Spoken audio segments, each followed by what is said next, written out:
The African savannah lay under the weight of late afternoon heat, heavy and unmoving as if the land itself had grown tired of resisting the sun. Dust clung to dry grass, and even the insects moved sparingly, conserving energy as the dry season stretched on without mercy. A lioness named Amara moved through the stillness with practiced control. Her body stayed low, her steps measured, each movement deliberate and quiet. She had learned long ago that survival did not favor hesitation, but it punished waste. Weeks earlier, Amara had been pushed from the heart of her pride's territory. It wasn't unusual. The land reshaped itself constantly, ruled by shifting power and hunger. What mattered was adaptation. And now adaptation meant one thing only: returning. She carried the faint metallic scent of a small antelope on her muzzle. It wasn't enough to satisfy her hunger, not even close, but it would keep her body functioning. More importantly, it would keep her milk flowing. For Amara's survival was no longer just about staying alive. It was about making it back. Her cubs were hidden near a dry river bend, tucked among low rocks and scrub that offered little protection beyond obscurity. It wasn't a real den, it was a compromise. But it was the best shelter she could find after losing her territory, a fragile pocket of safety in an unforgiving world. As the rocks came into view, Amara slowed, not because she heard danger, not because she smelled it. She slowed because something felt wrong in a way that did not require explanation. The absence struck first. No faint squeaks, no uneven breathing, no clumsy shifting of small bodies pressed together for warmth. Amara stopped. Her muscles locked beneath her skin. Her ears rotated slowly, searching left, right, back again for anything that might tell her she was mistaken. There was nothing. Then her eyes dropped to the ground. The dirt was disturbed, scraped, clawed. Not in the uneven pattern of newborns learning to crawl, but in long, narrow marks that dragged away from the rocks. Flattened grass formed lines that cut across the earth like scars. Amara lowered her head and inhaled deeply. The scent hit her all at once. Sharp, sour, unmistakable. Hyena. A low sound rose in her chest, too deep to be a whimper, not yet a roar. Her heart began to pound hard enough that she felt it in her throat. She moved forward, nose close to the ground, following the trail, as if the earth itself were guiding her. Each step confirmed what her instincts already knew. Her cubs were gone. Amara had known loss before. During a brutal drought seasons earlier, she had watched an entire litter fade away when prey vanished and the land turned cruel. That loss had been quiet, no enemy to fight, no mistake to undo. This was different. This was theft. The trail led her out of the shallow rocks and into open ground where the sun burned everything in harsh gold. Amara no longer hid her presence. The scent was too fresh, the marks too clear. She crested a low rise and froze. Below her, moving steadily across the plain, was a single hyena, a female. Amara could tell by the deliberate way she walked, unhurried, alert, confident. This was not desperation. This was intent. Hanging from the hyena's jaws were two small shapes, limp, tiny, alive. Amara's cubs. For a heartbeat, the world narrowed to that single image. Blood roared in her ears. Every instinct screamed for her to charge, to close the distance in a burst of muscle and fury, and end it before the next second arrived. But she did not move, because beyond the hyena, scattered in the shimmering distance, she saw them. Low shapes, shadows half hidden in the grass, others waiting. Not a full clan perhaps, but enough to turn strength into a trap. The hyena slowed and turned her head slightly, as if she had sensed Amara without needing to see her. Dark eyes flicked upward, meeting the lioness's gaze across the open ground. Neither moved. The hyena did not run. She adjusted her grip on the cubs and continued walking, angling subtly toward the waiting shadows. It was not panic that drove her. It was purpose. Amara stepped forward, then stopped. If she attacked now, the outcome was clear. The hyena would drop the cubs or shake them, or the others would rush in. Chaos would follow, and chaos did not spare the smallest lives. If she waited, the distance would grow. The choice would be taken from her entirely. She stood on the rise, the sun burning against her back, watching her cubs sway faintly with each step that carried them farther away. Amara was stronger, faster, built to dominate this land. And yet, for the first time since she had become a mother, she realized something that cut deeper than fear. Strength alone might not be enough. She lowered herself slightly, muscles tight, eyes locked forward. She had only moments to decide, and whatever she chose next would change everything. Amara slid down from the rise with controlled precision, her body flowing forward as if the ground itself had learned her shape. She did not rush. A reckless charge would announce desperation, and desperation invited mistakes. Instead, she moved in a straight, unwavering line, steady enough that the hyena below could not pretend she hadn't been seen. The hyena kept walking, but the rhythm of her steps changed. Her shoulders lifted slightly. Tension crept along her spine. She was aware now. The cubs swayed faintly with each footfall. One of them released a thin sound, more breath than voice. It pierced Amara like a blade. Her pace quickened, not a sprint, a promise. There was no cover on the open plain, no tall grass, no shadows to dissolve into. Amara could not rely on stealth, so she relied on something older than concealment, presence. Her tail hung low, neither tucked nor raised. Her ears stayed forward.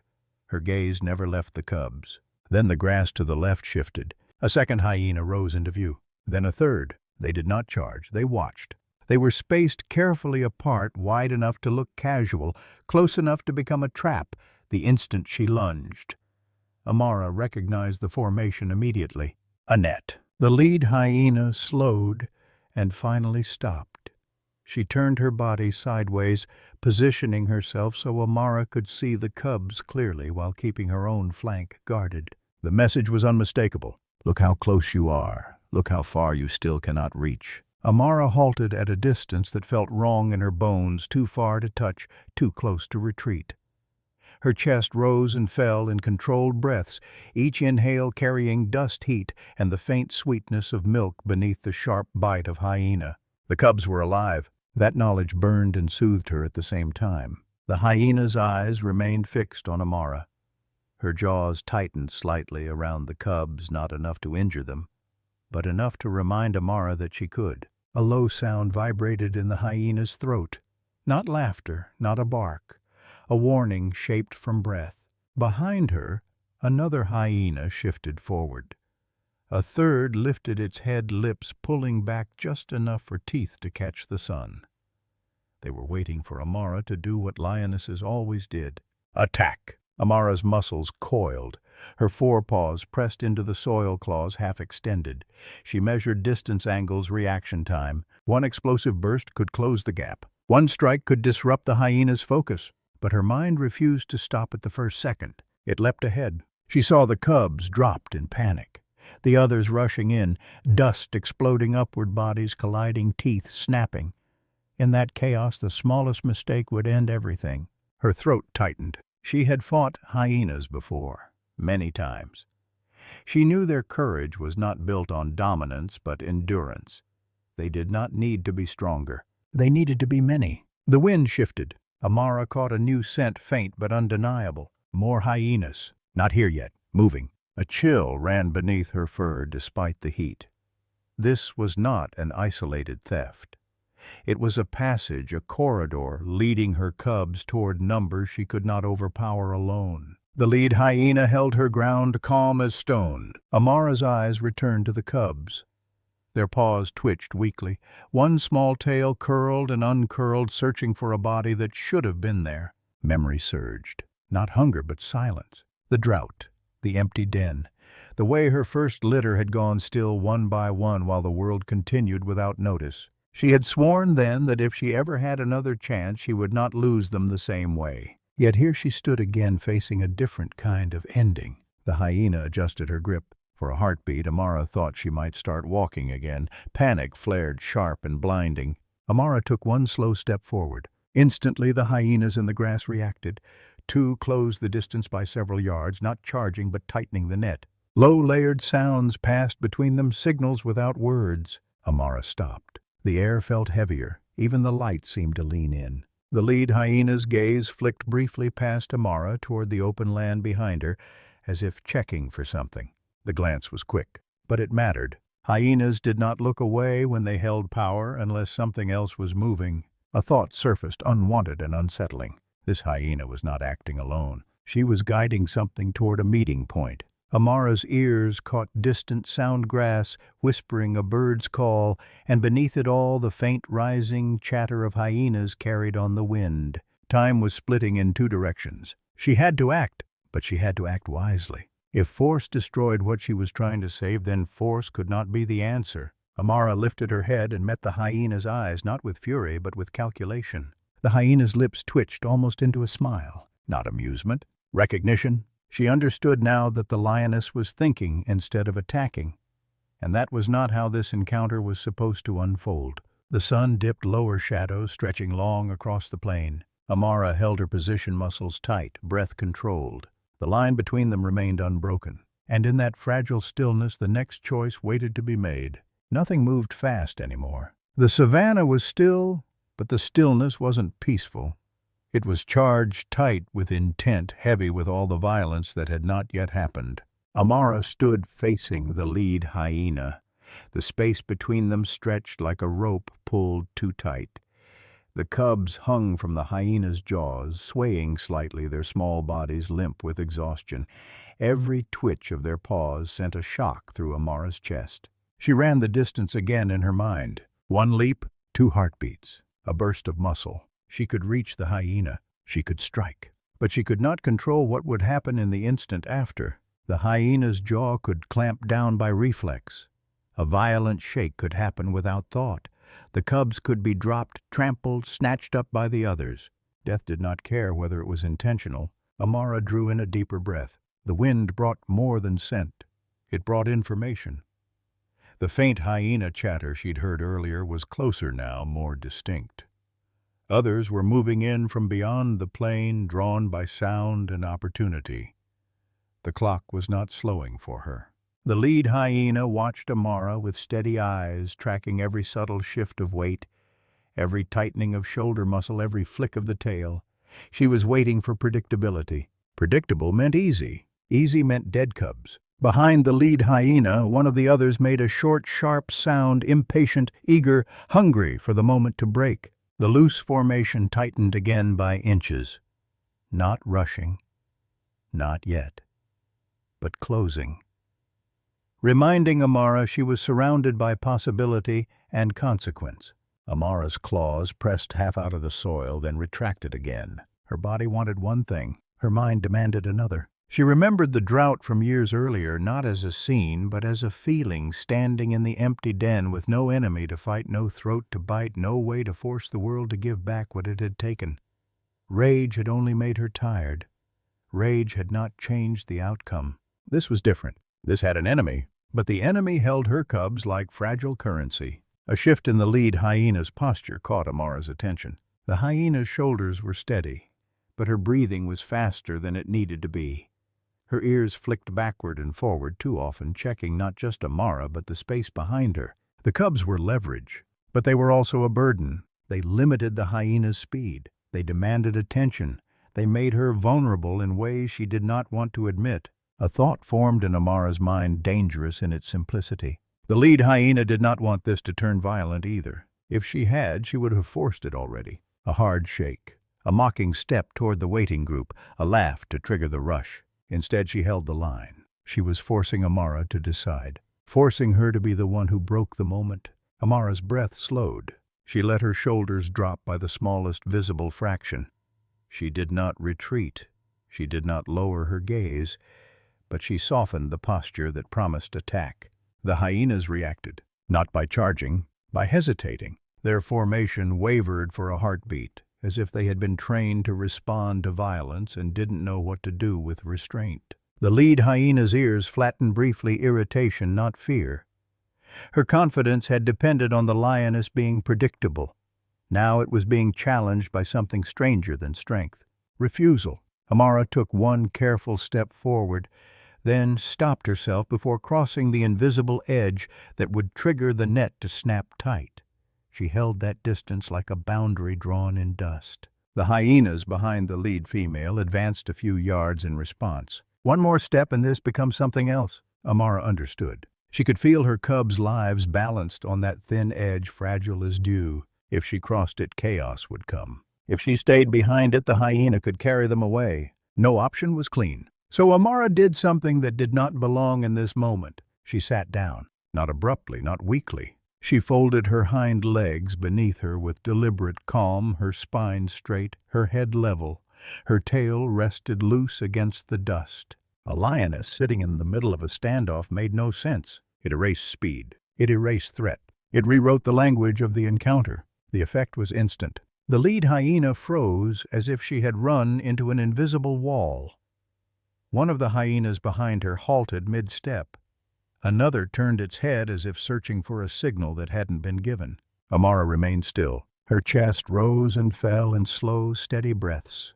She kept her eyes on the lead hyena, but she softened them, holding without challenging. The cubs swayed gently now that the hyena had stopped moving. One released a faint squeak. Amara did not flinch. Restraint cost her more than any wound ever had. Every instinct screamed that she was exposing herself, that she was inviting attack.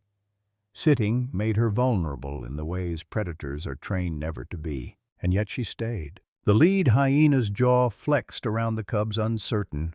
She took a cautious step sideways, testing.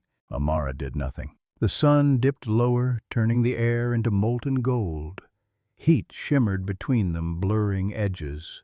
Somewhere behind the hyenas a laugh rose and cut off quickly, as if even instinct knew this sound no longer belonged. Then Amara lowered herself further. Slowly, deliberately, she eased down until her belly touched the ground. Her forelegs extended forward. Her chin hovered just above the dust.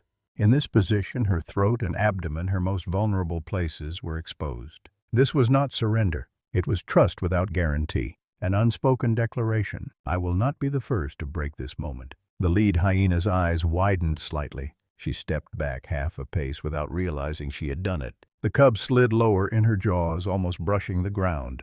Behind her, the others began to murmur low, uneasy sounds. The hierarchy they relied on was destabilizing. There was no clear threat to rally against, no obvious signal for violence. Amara lay motionless, every muscle still coiled beneath the surface, but hidden under impossible calm.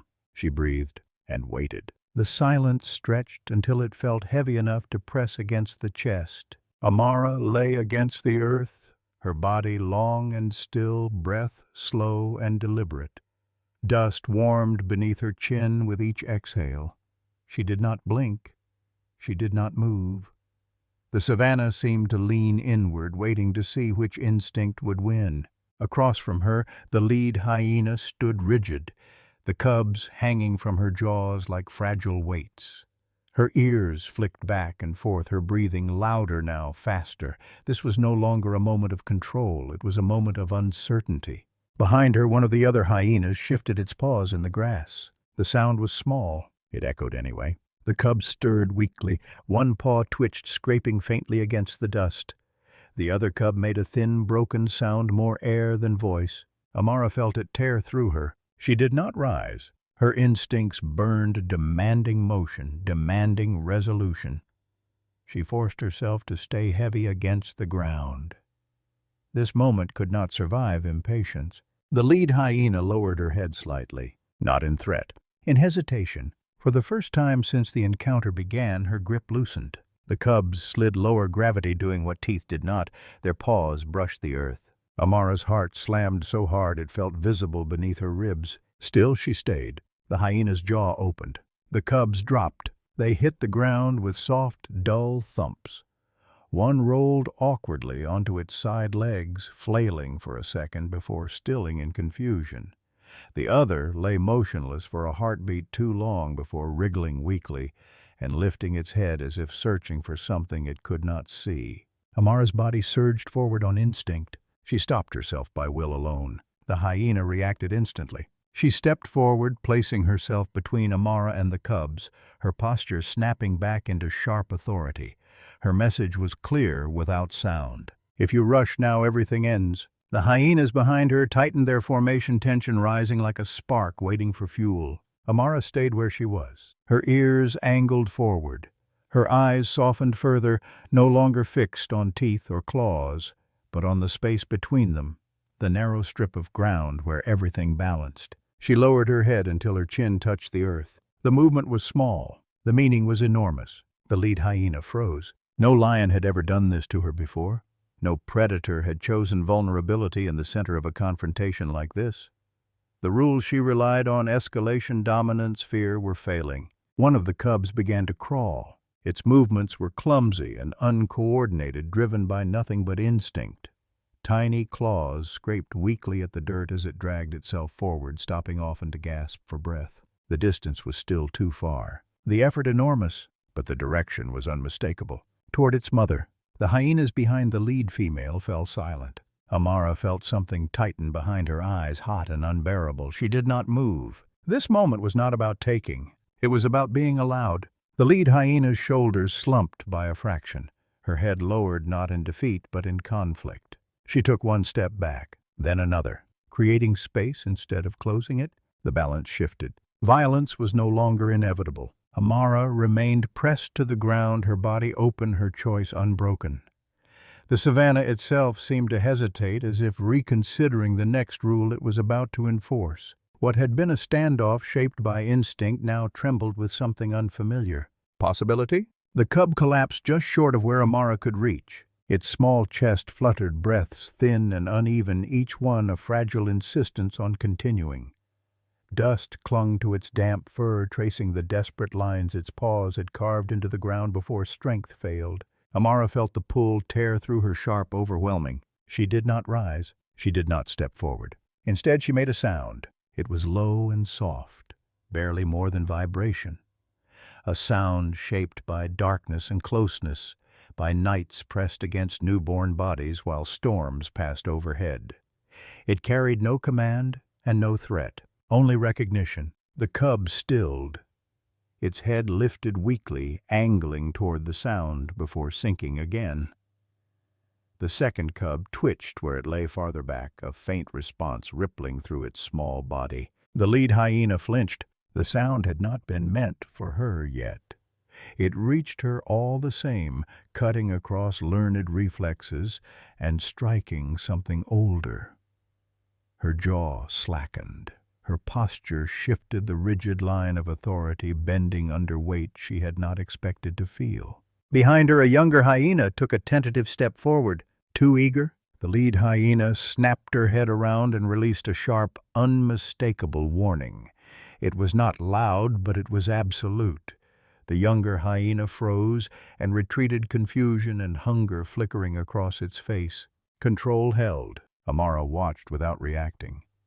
She understood how fragile that control was and how essential. The cub gathered what little strength it had left and dragged itself forward another few inches before collapsing again. Its sides fluttered. The distance between mother and child had narrowed, but it was still not enough. The lead hyena looked down. For a long moment, nothing happened. Her shadow stretched over the cub, sharp-edged and unforgiving.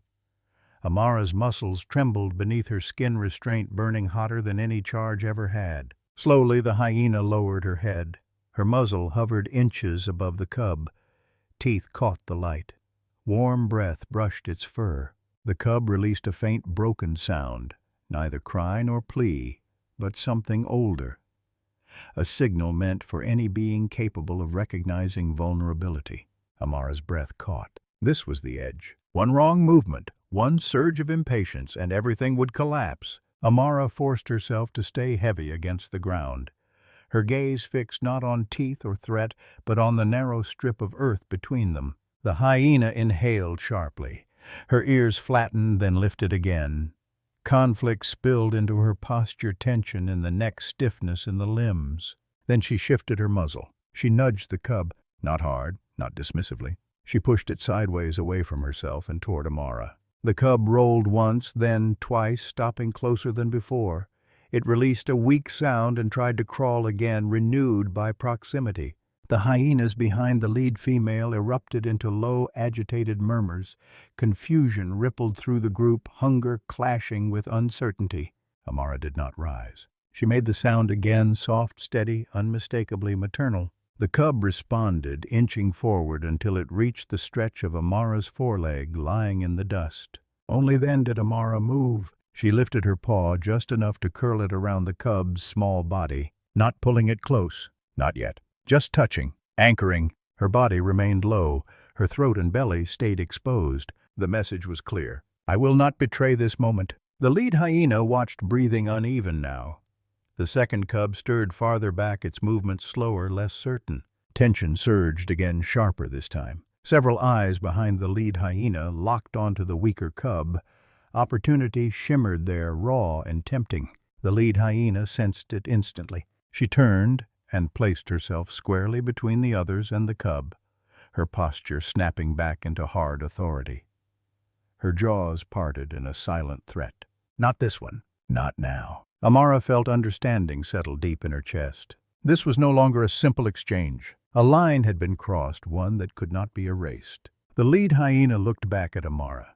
Their eyes met across the narrowing space shaped by choice instead of force. For the first time, the hyena did not look confident. She looked exposed. The sun hovered just above the horizon, staining the plain in deep amber. Distant calls drifted faintly on the wind. Time pressed in. The lead hyena clenched her jaw, then released it. She stepped back, then stepped back again, not retreating, making room. The second cub lay between them now, alone in the open, breathing shallowly, its life balanced on what would happen next.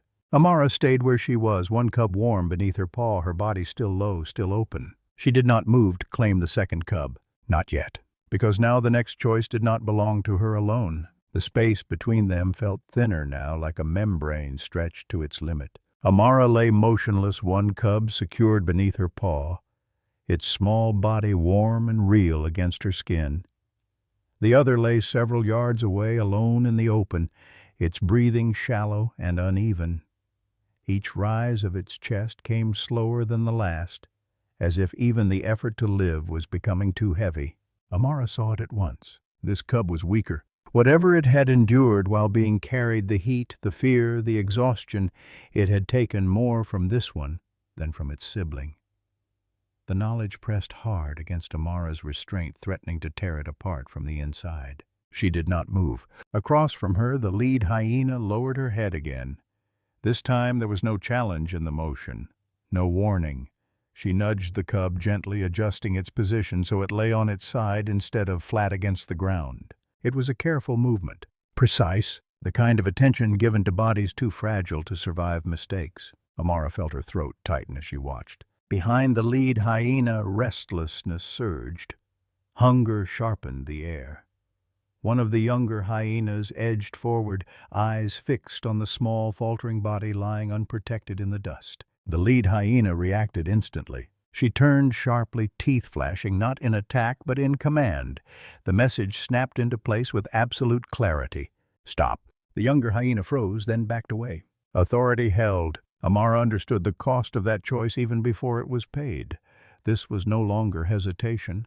This was responsibility. Slowly, the lead hyena leaned down and grasped the second cub, not by the neck in a way that claimed possession, but by the loose skin along its back. Her grip was controlled, deliberate.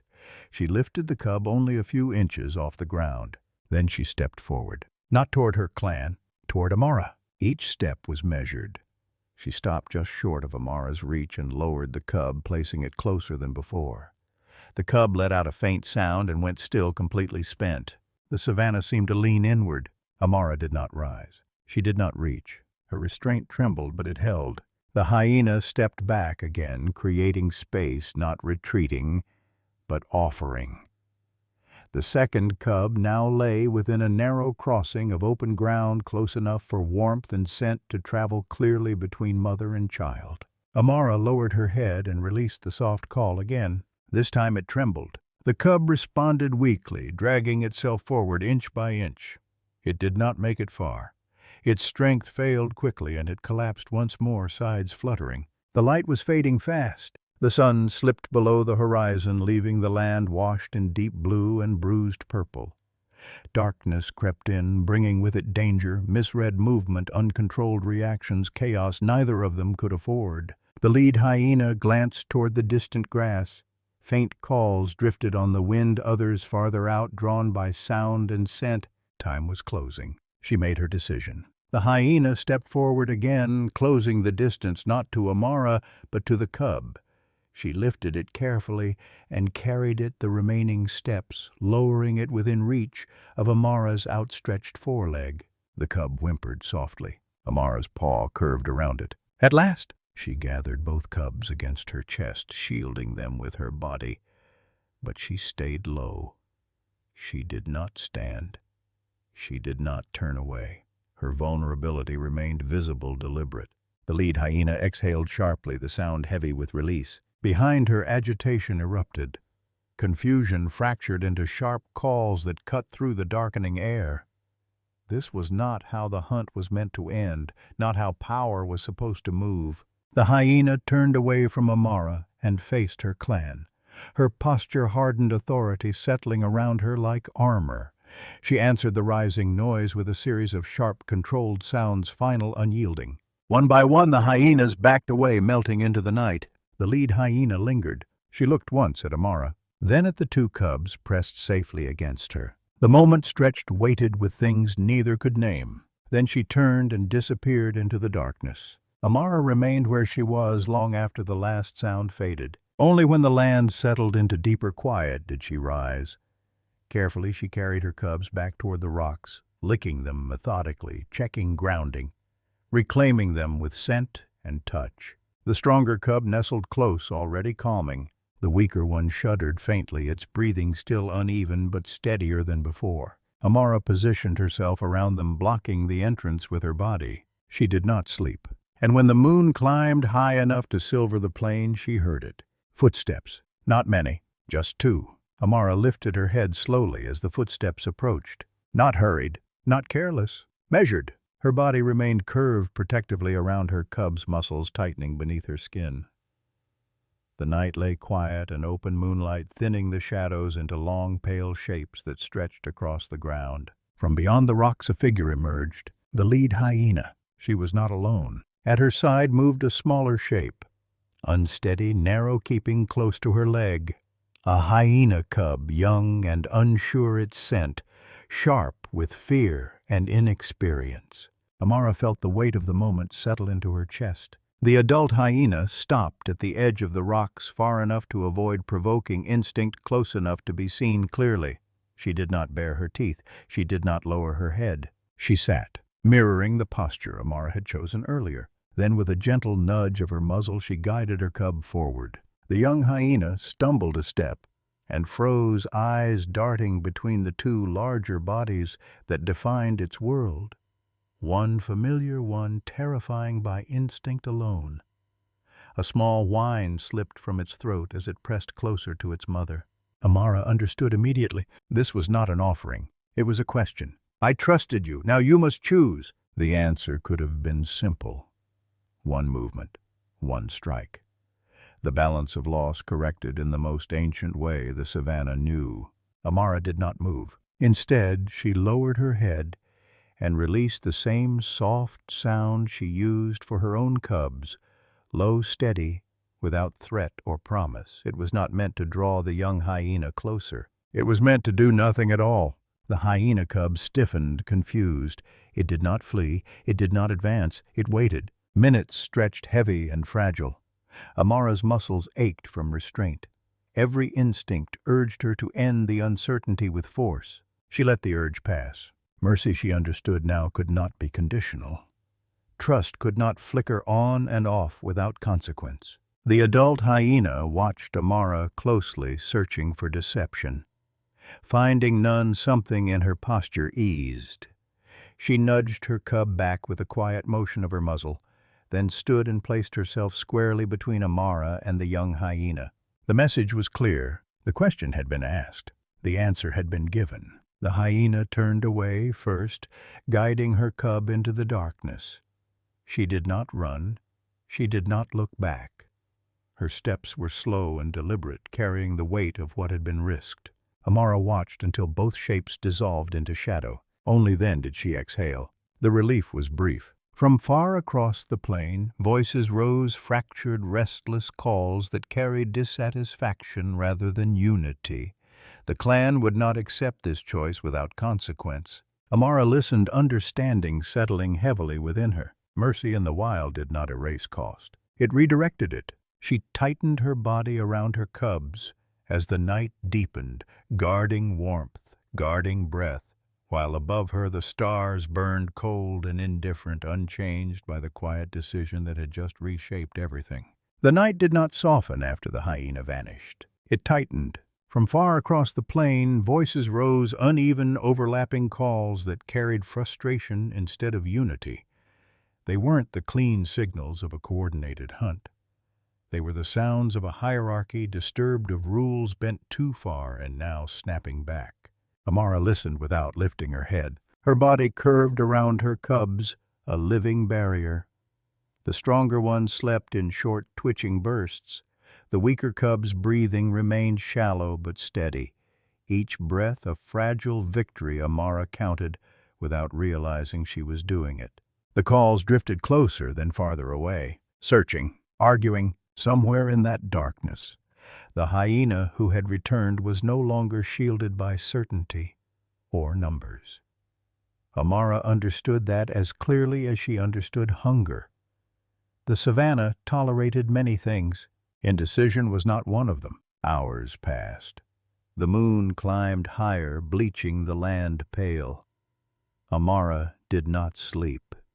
She shifted only when she had to, adjusting her weight, keeping warmth where it was needed most. Near dawn, the sounds faded, not resolved, just postponed. When the sky began to lighten, Amara moved. She gathered her cubs gently and relocated them deeper into the rocks, choosing a tighter space where scent would linger and sightlines would work in her favor. She licked them carefully, grounding them with rhythm and touch. The stronger cub pressed into her chest. The weaker one responded slower, but it responded. That was enough. Morning revealed a savannah unchanged by what had passed. Grass swayed, birds called, the land did not remember. Amara did. She hunted cautiously that day, never straying far.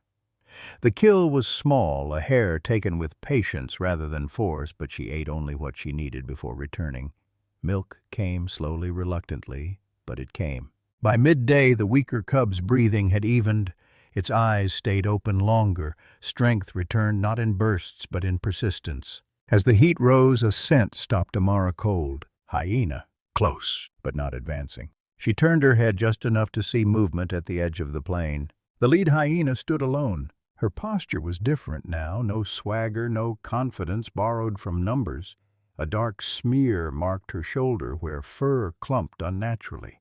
A thin line of dried blood traced her flank. She had been corrected. The message from her clan had been delivered. Amara did not rise. She held her ground, body angled protectively, eyes steady. The cubs stayed tucked close, sensing tension without understanding it. The hyena stopped at a distance that showed calculation rather than fear. She did not bare her teeth. She did not laugh. Their eyes met. Nothing needed sound. The cost had been paid. The hyena turned away first and disappeared into the grass, her movement stiff but deliberate. Days followed. Quiet ones. Not safe, survivable. Threats came and went. A jackal lingered too long and left. Vultures circled with misplaced hope. Once, hyena's scent returned close enough to sharpen Amara's focus, but no approach followed. Not directly. On the third evening, movement appeared again at the edge of the plain. This time, the hyena did not come alone. Two younger hyenas flanked her at a distance, restless and undecided. Amara did not rise. She remained where she was, posture calm, cubs pressed to her sides. The younger hyenas tested the space circling without closing it. The older hyena positioned herself between them and the rocks, subtle, firm, unmistakable. After a long, silent standoff, the younger hyenas withdrew, frustration etched into every line of their bodies. The hyena lingered a moment longer. She looked once toward Amara's cubs. Then she turned away. It was not help. It was not alliance. It was interference, just enough pressure at the right angle to send danger elsewhere. Amara accepted it for what it was, a debt. It did not make the nights easier. It did not soften hunger. But it kept catastrophe at bay long enough for survival to take root. Weeks passed. The cubs grew stronger. The weaker ones steadied breath by breath, step by step. The stronger grew bold, wandering farther before a low call brought it back. They always returned. Mercy had not changed the rules of the savannah. It had only bent them, just enough. The change arrived on the wind. It came layered and familiar, carried on the late afternoon heat. Lion. Not one, several. The scent pressed into Amara's awareness with a weight she hadn't felt in weeks. Her head lifted slowly. The cubs paused in their clumsy play, reading the shift in her posture before they could understand it. One pressed instinctively against her foreleg. The other froze, ears flattened, unsure whether to hide or run. Amara did neither. She waited. Movement emerged from the tall grass in a loose, confident line. Lioness's first lean alert, moving with the quiet authority of those who belonged. Behind them came the male, his presence heavy and undeniable, his steps measured rather than aggressive. Her former pride. Amara stepped forward. Not in challenge, in recognition. Her shoulders squared, head level, body steady. The cubs stayed close at her sides, their small forms a clear declaration of what mattered now. The lead lioness slowed, eyes narrowing, as she assessed the scene, the rocks, the cubs, Amara's solitary stance. There was no immediate tension, only calculation. The male stopped several yards back. His tail flicked once. He inhaled, sorting the scents the wind delivered: milk, cubs, hyena, survival. His interest was practical, not emotional. Amara held her ground. This moment mattered almost as much as the one she had survived days earlier. The lead lioness approached and circled once. She lowered her head briefly to inspect the cubs. One shifted nervously. The other stood its ground, wobbling but determined. The lioness straightened. She looked at Amara. Then she turned away. The decision required no ceremony. Acceptance followed as naturally as breath. The pride moved on, and Amara fell into place among them.